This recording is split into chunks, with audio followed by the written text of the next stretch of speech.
परम ब्रह्म महिमाले परम ब्रह्म महामहिमाले परम ब्रह्म महामहिमा अले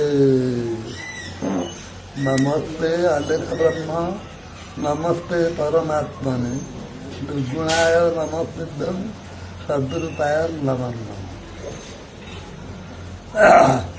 मनुष्य जन्म अति पवित्र जन्म। एड़े बड़ पवित्र जन्म लाभ करी मनुष्यर करिवार कर्तव्य कौन? मनुष्य संसार को कहीं आसू अतएव परम परमात्मा ठारे भक्ति करवा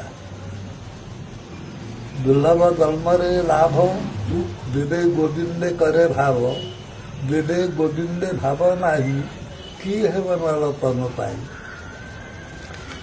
दुर्लभ मनुष्य शरीर नरक निस्तारण द्वार दुर्लभ जन्म पाई दुर्लभ नव रूप घटे बंधन भव सिंधु तटे से नादे गुरु कर्णधार मुहि अनुकूल समीर एमत नाद थाउ कूले देवा लतरे भव जड़े से प्राणी हिना मूलमती ताकु बुद्धि आत्मा घाती।